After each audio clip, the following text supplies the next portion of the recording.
Hello विद्यार्थी मित्रांनो, स्वागत आहे तुम्हाला सर्वांचं माझ्या यूट्यूब चॅनल A1 अकॅडमीवर, जेथे तुम्हाला MST CET रिगार्डेड प्रत्येक नवीन अपडेट आणि ऑथेंटिक इन्फॉर्मेशन सर्वात अगोदर पाहायला मिळते. तर बघा, MST CET 2024 तुमच्या एक्झाम सेंटरवरती तुम्हाला कोणकोणती इम्पॉर्टंट डॉक्युमेंट घेऊन जायचे आहे, म्हणजे तुम्हाला तिथे अडचण यायला नको. बघा, सर्वात अगोदर तुम्हाला येथे पूर्ण लिस्ट दिलेली आहे, काय काय तुम्हाला सोबत घेऊन जायचं आहे. बघा, MST CET 2024 साठी बसलेल्या उमेदवारांना पडताळणीच्या उद्देशाने परीक्षा केंद्रावर काही कागदपत्रे घेऊन जाणे आवश्यक आहे. बरोबर आहे. सोबतच बघा, या दस्तावेजामध्ये हे सर्व समाविष्ट राहणार आहे आणि यामध्ये एक इम्पॉर्टंट सुद्धा डॉक्युमेंट आहे, त्याशिवाय तुम्हाला परीक्षेला बसू देणार नाही. ठीक आहे. सर्वात अगोदर महत्त्वाचं म्हणजे तुमचं ॲडमिट कार्ड. तुम्ही तुमचं ॲडमिट कार्ड कलर प्रिंट करून घ्या. सोबतच तुम्ही एक साधी प्रिंटसुद्धा काढून घ्या, म्हणजे जवळपास ॲडमिट कार्डचे 2 प्रिंट तुमच्याजवळ असायला हवे. ठीक आहे. एक कलर प्रिंट आणि एक साधी प्रिंट.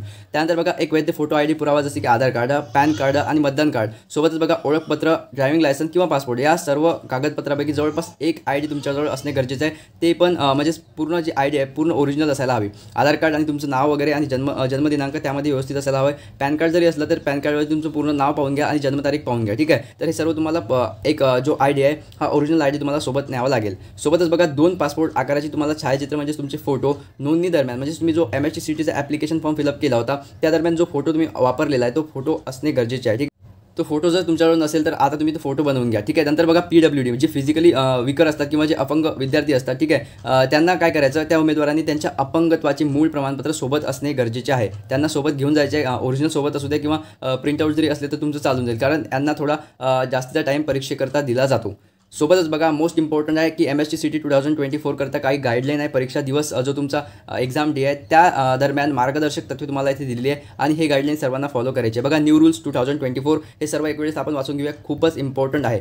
तर बघा, खूप सारे विद्यार्थी मायनर मिस्टेक करतात एक्झामच्या दिवशी. आता एक्झामच्या दिवशी बघा, हे सर्व पॉईंट तुमच्या लक्षात असणे गरजेचे आहे की उमेदवारांनी प्रवेशपत्रावर, म्हणजे तुमच्या ॲडमिट कार्डवरती नमूद केलेल्या अहवालाच्या वेळेच्या किमान 30 मिनिटे आधी तुम्हाला परीक्षा केंद्रावर पोहोचणे आवश्यक आहे. म्हणजे तुमचा जो रिपोर्टिंग टाईम आहे त्या रिपोर्टिंग टाईमावरती तुम्हाला एक्झाम सेंटरवर जायचं आहे आणि गेट क्लोजिंग टाईमसुद्धा तुम्हाला देण्यात येतो. खूप सारे असे सेंटर असतात तेथे तुम्हाला गेट क्लोज झाल्यानंतर तुम्हाला परवानगी देत नाही. तर हे लक्षात असू द्या की तुम्हाला जो तुमचा रिपोर्टिंग टाईम आहे त्यावरतीच तुम्ही एक्झाम सेंटरवरती पोहोचायला हवे. त्यानंतर बघा, खूप सारे विद्यार्थी काय करतात बघा, त्यांची जर एक्झाम मे बी 11 AM, ठीक आहे, सकाळी 11 वाजता असली आणि त्यांचं जर रिपोर्टिंग टाईम 10 वाजता असला, म्हणजे त्यांना काय 10 वाजता त्यांना सेंटरवरती पोहोचायचं आहे किंवा लाईनमध्ये उभं राहून त्यांना पूर्ण जे व्हेरिफिकेशन प्रोसेस आहे ती करून म्हणजे त्यांच्या सीटवर बसायचं आहे. बघा, खूप साऱ्या विद्यार्थ्यांना वाटतो की आता 1 तास टाईम आहे तर आपण 10:30ला जाऊ. ठीक आहे. तर अशी गलती करू नका, कारण तुमचं सीट तुमच्या सीटवर तुम्ही जवळपास अर्धा तास किंवा पाऊण तास अगोदर बसायला हवं. म्हणजे तुम्ही कम्फर्टेबल आहे का, तुम्ही सर्व पाहू शकता की तुमची जी प्रोसेसिंग लॅपटॉप आहे ते वर्किंग वर आहे का, त्यात काही प्रॉब्लेम आहे का. म्हणजे तुम्हाला जवळपास तुमची एक्झाम जर 11 वाजतापासून स्टार्ट होत आहे तर मे बी तुम्ही अर्धा ते पाऊण तास अगोदर तुमच्या एक्झाम सीटवर, तुमच्या लॅपटॉपवरती तुम्ही तिथे जाऊन पूर्ण तुम्ही तिथे प्रोसेस पाहून घ्यायची आहे. लॅपटॉप वगैरे जे असते, माऊस वगैरे असते, काही स्टुडंटचं माऊस वगैरे खराब झालेलं असते, योग्य त्या रीतीने काम करत नाही, ते सर्व तुम्हाला चेक करून घ्यायचं आहे. ठीक आहे. नंतर बघा, मोस्ट इम्पॉर्टंट आहे MST CET 2024 प्रवेशपत्र आणि वैध ID पुरावा, जसे की आधार कार्ड. हे मोस्ट इम्पॉर्टंट आहे. याशिवाय तुम्हाला एक्झामला बसू देणार नाहीत. जे तुमचं प्रवेशपत्र म्हणजेच ॲडमिट कार्ड, सोबतच एक ओरिजिनल ID कार्ड म्हणजेच आधार कार्ड असू द्या किंवा लायसन्स, पासपोर्ट किंवा तुमचं जे व्हॅलिड कोणतं जरी एक व्हॅलिड प्रूफ असेल तुमच्याजवळ की हा जो स्टुडंट आहे हा मीच आहे, तर ते चालून जाणार आहे. काही प्रॉब्लेम नाही. यापैकी एक तुमच्याजवळ ओरिजिनल ID प्रूफ असणे गरजेचं आहे. नंतर बघा, मोस्ट इम्पॉर्टंट म्हणजेच विद्यार्थ्यांनी प्रवेशपत्रात नमूद केलेल्या ड्रेस कोडनुसार आरामदायी कपडे घालावेत. तर बघा, ड्रेस कोडबद्दल खूप सारे विद्यार्थ्यांचे कमेंट येत होते. काहीच प्रॉब्लेम नाही. Dress code for MST CET 2024 बघा, जर तुम्ही बॉईज असाल तर इझिली तुम्ही जीन्स पॅन्ट घालून गेलात तरी काही प्रॉब्लेम नाही, तुम्हाला एक्झाम हॉलमध्ये प्रवेश मिळणार आहे. बघा, जीन्स पॅन्टला 6+ पॉकेट नसावी. सोबतच जीन्स पॅन्ट प्लस टी-शर्ट तुम्ही घालून जाऊ शकता. सोबतच बघा, jeans pant plus full sleeve shirts किंवा हाफ स्लीव शर्ट्स तुम्ही घालून गेले तर काही प्रॉब्लेम नाही. Mostly student jeans pant plus T-shirts घालून जातात एक्झामकरता. आणि बघा, गर्ल्सचं पण जसं आहे, टी-शर्ट तुम्ही घालून गेले तरी काही प्रॉब्लेम नाही. टी-शर्ट्स प्लस हाफ स्लीव जर तुमच्याजवळ काही पण असेल तरी तुम्ही ते हाफ स्लीव्हवाले टॉप्स वगैरे घालून गेले तरी काही दिक्कत नाही. मोस्टली टी-शर्ट्स घालून जातात मुली पण. चला, नेक्स्ट बघा, मोस्ट इम्पॉर्टंट इन्स्ट्रक्शन आहे.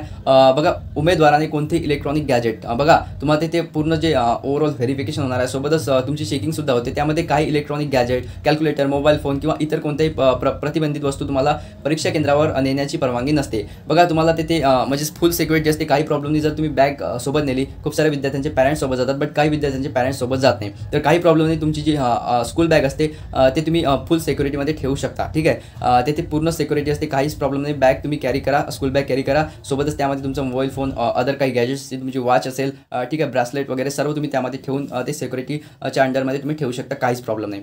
सोबतच बघा MSc विद्यार्थ्यांनी किंवा उमेदवारांनी परीक्षा दरम्यान पर्यवेक्षकांनी दिलेल्या सूचनेचे पालन तुम्हाला करणे आवश्यक आहे. जे पण तुम्हाला तिथे सूचना देतील इन्व्हेस्टिगेटर किंवा जे पण तुम्हाला सूचना मिळणार आहे ती सूचना तुम्ही काळजीपूर्वक ऐकून घ्यायची आहे.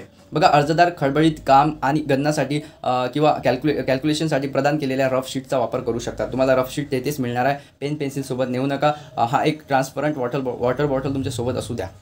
उमेदवारांनी परीक्षेदरम्यान त्यांचा वेळ प्रभावीपणे व्यवस्थापित केला पाहिजे आणि दिलेल्या वेळेत सर्व प्रश्नांचा प्रयत्न केला पाहिजे. सर्व क्वेश्चन तुम्ही अटेम्प्ट करून पहा आणि तुमच्याने जे होईल बेस्ट तुमचं दिलं जाईल तेवढं बेस्ट तुम्ही देऊन या आणि यावर्षी तुम्हाला एक्झाम फोडून यायची आहे. ठीक आहे. बघा विद्यार्थ्यांनी परीक्षेदरम्यान कोणताही गैरव्यवहार गैरव्यवहार किंवा अनुचित मार्ग करू नये आढळल्यास ते अपात्र ठरू शकतात. हे सांगायची जरूरत नाही आहे. नंतर बघा शेवटी परीक्षेदरम्यान शांत आणि लक्ष केंद्रित करा. घाबरू नका किंवा चिंताग्रस्त होऊ नका आणि स्पष्ट मनाने प्रश्नांचा प्रयत्न करा. प्रश्न अटेम्प्ट करण्याचा प्रयत्न करा. बघा सिंपल विद्यार्थी मित्रांनो, खूप सारे विद्यार्थी दुरून ट्रॅव्हल करून येतात. मे बी जर तुमची सकाळची शिफ्ट असेल तर एक दिवस आधी तुम्ही जा. कारण म्हणजेच एक्झाम डेला तुम्ही जात असाल आणि ट्रॅव्हलिंग करून जात असाल तर इझिली तुम्हाला हेडेक होऊ शकतं किंवा काही जरी प्रॉब्लेम आलात. कारण तुम्ही पाहू शकता जे आहे उन्हाळ्याचा दिवस आहे तर तुम्ही हे जे आहे पूर्ण जे गाईडलाईन आहे ते फॉलो करा. आणि जर तुमची शिफ्ट दुपारी असेल तर जवळ जर तुमचं सेंटर असेल तर तुम्ही सकाळी निघू शकता. आणि मोस्ट इम्पॉर्टंट म्हणजे तुमचं जर एक्झाम सेंटर तुमच्या घरापासून खूप लांब आहे, तुम्हाला खूप जास्त ट्रॅव्हलिंग करून एक्झाम देण्याकरता जायचं आहे आणि तुमची सकाळची शिफ्ट आहे तर तुम्ही एक दिवस अगोदरच जायला हवं. त्या सिटीमध्ये तुम्ही एक दिवस अगोदर जाऊन तुमची एक्झाम सेंटरचं लोकेशन वगैरे पाहून तुम्ही तयार असायला हवे. ठीक आहे. कारण एक्झामच्या दिवशी तुम्हाला काही स्ट्रेस घ्यायचं नाही आहे. खूप सारे विद्यार्थी सेम डेला येतात आणि मे बी लेट झाले तर गेट क्लोज होऊ शकतं आणि तुम्हाला परवानगी मिळू शकत नाही. हे पण लक्षात असू द्या. आणि तुमचा जो रिपोर्टिंग टाईम आहे त्या टाईमनुसार तुम्ही एक्झाम सेंटरला पोहोचायला हवे. आणि काही जरी ऑफिशियल अपडेट आली आणि काही जरी इम्पॉर्टंट न्यूजसुद्धा आली MST रिगार्डेड तुम्हाला या चॅनल माध्यमाद्वारे सर्वात अगोदर नोटिफिकेशन मिळणार आहे. सोबतच विद्यार्थी मित्रांनो, या चॅनलवरती तुम्हाला until your admission in best college तुम्हाला फुल सपोर्ट राहणार आहे. मेक शुअर तुम्ही चॅनलला सबस्क्राईब केलं असेल आणि नाही केलं तर आता चॅनलला सबस्क्राईब करून बेल आयकन नक्की प्रेस करा. Wish you all the best for your MST exam. Thanks.